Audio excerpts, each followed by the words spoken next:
Assalamualaikum warahmatullahi wabarakatuh. Kami dari kelompok Waalaikumsalam. 5, praktikum traffic. Di sini kami akan menunjukkan tutorial untuk penginstalan InfluxDB dan memasukkan database InfluxDB ke Grafana.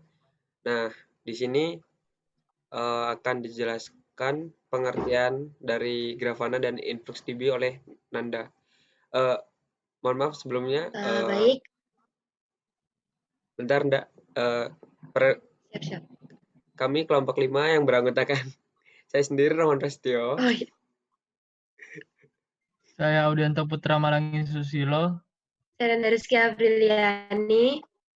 Nah, di sini lanjutkan tadi akan dijelaskan pengertian dari Grafana dan InfluxDB oleh Nanda. Nah, baik, yang pertama itu ada InfluxDB. Nah, InfluxDB itu adalah database time series open source yang dikembangkan oleh Influx Data. Nah, InfluxDB ini menggunakan bahasa Go yang agak mirip dengan bahasa C dan digunakan untuk media penyimpanan matriks aplikasi, sensor data, hingga analisis real time. Nah, untuk fitur dari InfluxDB-nya yaitu yang pertama, custom data store ditulis khusus untuk data time series. Yang kedua, memungkinkan kecepatan kompresi data yang tinggi. Dan yang ketiga, sederhana karena menggunakan query yang mirip dengan SQL. Yang keempat, tag memungkinkan seri diindeks untuk query cepat dan efisien. Nah, untuk InfluxDB ini terdapat telegraph, yaitu yang digunakan untuk mengumpulkan matriks-matriks dari server yang disimpan dari maksudnya yang disimpan ke InfluxDB. Nah, kemudian ada Grafana. Grafana sendiri yaitu software yang bersifat open source, multi-platform yang digunakan untuk memvisualisasikan grafik dan peringatan untuk web ketika terhubung ke sumber data yang didukung secara interaktif dan dapat diperluas melalui sistem plugin. Untuk fiturnya sendiri, Grafana ada 3, yaitu memiliki sejumlah besar opsi visualisasi untuk membantu memahami data, kemudian mendukung untuk puluhan database, dan yang terakhir memberikan opsi yang digunakan untuk hosted Grafana atau install dengan mudah di platform apapun. Nah, itu untuk pengertian dari InfluxDB dan Grafananya. Selanjutnya akan dilakukan langkah-langkah untuk penginstalannya. Akan dilanjutkan Audianto sama Rahman. Oke, terima kasih. Yang pertama-tama kita harus menginstal Grafana dulu, tapi sebelumnya itu Grafana udah diinstal pada saat praktikum di modul 6 kemarin. Jadi kita langsung saja di penginstalan InfluxDB-nya. Yang pertama kalian sudo dulu, lalu masukkan password Ubuntu kalian. Nah, setelah itu masukkan komen curl yang ini, step 1 ini. Dari curl strap SL sampai add strap. Tapi yang kata sudo ini nggak usah dimasukin. Jadi jadinya kayak ini. Langsung apt ya. Ini kayak gini. Ya, langsung apt. Nah, setelah itu di enter. Setelah di enter, tunggu dulu sampai muncul oke. Setelah muncul oke, masukkan source etc lsb.release. Kita lihat di sininya. Source etc lsb strap release, lalu di enter lagi. Nah, setelah di enter masukkan lagi yang ini echo ini sampai di InfluxDB list. Ini komennya. Jika tidak kelihatan. Nah, setelah itu di enter. Nah, setelah di enter, Nah, akan keluar seperti ini ya. Yang ada 1 sampai ya, nanti sampai dia ke setelah di enter maka akan sampai kemana setelah nih? di enter maka akan muncul. Tunggu muncul ini lagi. yang root ini. Nah, setelah root lalu masukkan apt-get. Jadi komen sudo ini nggak usah diambil, kita ambilnya langsung dari setelah sudo. Jadi apt-get langsung ya. apt-get update. Ya, apt-get update. Jadi sudonya itu nggak usah diambil, lalu enter. Setelah di enter maka muncul ini ada 1, 2, yang kata ini ada 1, 2 ini. Tunggu sampai selesai. Tunggu sampai benar-benar selesai. Nah, setelah selesai, masukkan komen service influxdb start. Lalu enter. Nah, setelah di enter, masukkan komen system ctl enable influxdb. Lalu enter lagi, lalu masukin komen system ctl start influxdb. Lalu enter. Lalu masukin komen netstat plntu spasi min minus plntu. Nah, ini jika kalian belum install NetTools, kalian install NetTools dulu pakai komen ini aja. Yang apt install NetTools. min tools. Strap tools ini. Nah, setelah diinstal, kalian enter aja. Kalian enter. Tunggu sampai terinstall. Ini scroll dulu.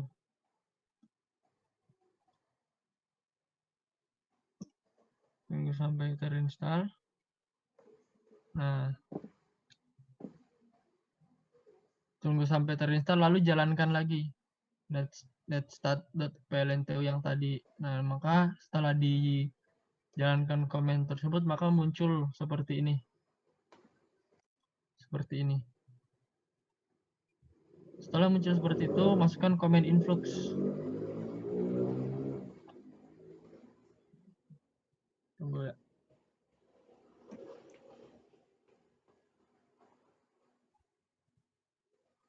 Agak nge-lag ini. Udah nih, udah. Nggak apa-apa, lanjutin. Kelihatan kok, kelihatan. Ya, lanjutin. Oh. Buat apa? Nah, masukkan komen influx. Nah, setelah dimasukkan komen influx, maka muncul influxdb seal version 1.8.0. Biasanya versinya ini beda-beda. Tergantung dari kalian downloadnya yang gimana. Bentar Ini kayaknya versi yang terbaru. Bentar deh. Itu apa? Di sini kelihatan tampilannya. Menu tampilan. Nah, udah. Tampilan Lanjutin. Ulangin yang tadi, ulangin. Nah, Dari influx. di influx. Nah, setelah kalian netstat.plntu, maka muncul seperti begini kan. Seperti ini. Nah, setelah itu masukkan komen influx. Nah, masukin Setelah influx dimasukkan ini. komen influx, enter. Maka muncul nanti influx seal version. Nah, lalu masukkan komen create database. Nama user Namanya kalian terserah mau apa. Di sini kami nama database-nya itu kelompok 5 sesuai kelompok kami. Ya. Lalu Use kelompok. masukkan komen use kelompok 5 untuk menggunakan database yang menggunakan database yang dibuat tadi. Kelompok 5. Nah, setelah dipakai database kelompok 5 ini, kita create user. Jadi kita ngebuat usernya. Create user. Nah, create user. Terserah mau apa. Saya di sini buatnya 2 kali. Yang pertama saya buat create user dengan nama user. Sama passwordnya itu kelompok 5 ya. Passwordnya kelompok 5. Nah, lalu show database, maka akan muncul database name internal kelompok 5. Nah, lalu ketika masukkan komen show database, maka akan muncul database-nya kelompok 5. Lalu ketika diketik komen show user, maka muncul nama user yang tadi. Karena namanya itu nama user, jadi muncul di sini nama user. Setelah itu saya coba ubah lagi buat user yang baru. Jadi saya masukkan komen kembali create user. Ini komennya create user kelompok 5 with passport kelompok 5. lalu saya enter, lalu show database, lalu show user, maka muncullah user baru, yaitu user kelompok 5 ini. Jadi fungsi create user ini untuk membuat Nah, ini. user di dalam database. Setelah ini masukkan komen use user yang kalian mau pakai. Misalnya saya masukkan use kelompok 5, tapi setelah saya masukkan ini error nyatanya. Makanya saya langsung masuk ke exit. Enggak. Ya, benar, saya masuk Exit langsung dulu. exit, Ya, lalu buka, keluar untuk exit tuh. lalu langsung Ulangin keluarnya, lagi, lalu saya influx masuk lagi. ke nggak usah diulang, ini Oh, enggak. cuman salah aja, cuma Oh, ada ya. error ya. Lalu masuk ke database. Nah, mungkin di bagian pembuatan data source-nya ini dijelaskan oleh Saudara Rohman. Nah, di sini sudah masuk ke Grafana yang sudah diinstal tadi. Kemudian kita ke sebelumnya di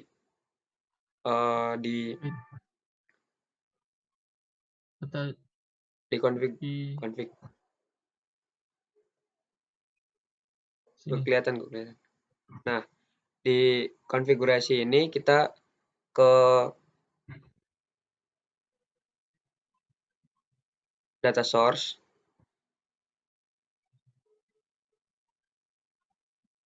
Lalu di data source ini kita ke add data source.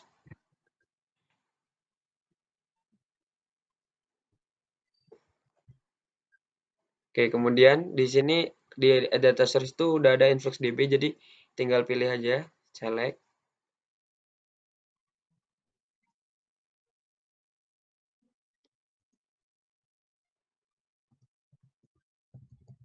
Nah, di sini kita kasih nama uji.com, lalu HTTP yang tadi yang connect ke ke database yang sudah dibuat di terminal tadi. Nah, HTTP localhost /2 8086. Nah, kemudian aksesnya server. Lalu di sini kita autentikasinya dipilih untuk mengaktifkan basic autentifikasi dan usernya kita kasih nama kelompok 5 yang sudah dibuat tadi. Oke, kemudian passwordnya juga sama.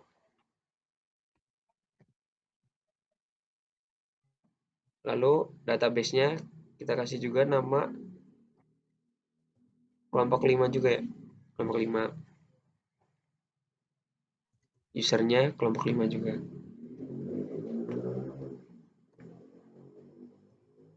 Password juga kelompok 5 seperti yang sudah dibuat di Audi tadi. Kemudian HTTP metodenya pilih get. Oke. Kemudian di sini main time-nya 10 second. Lalu langsung save and test. Nah, seperti ini. Data source sudah diupdate.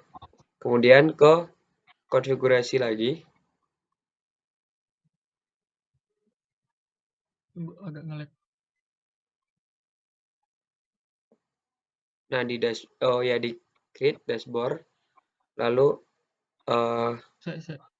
di sini. Oke. Add query ini.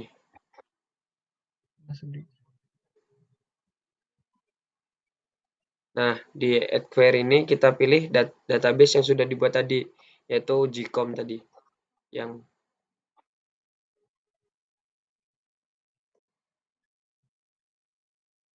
Nah, oke. Nah, di sini sudah tertampilkan grafik yang bisa digunakan saat kita menggunakan InfluxDB. Nah, selanjutnya akan dilanjutkan oleh Nanda untuk keuntungan menggunakan InfluxDB dibandingkan Prometheus tadi. Oke, silakan Nanda.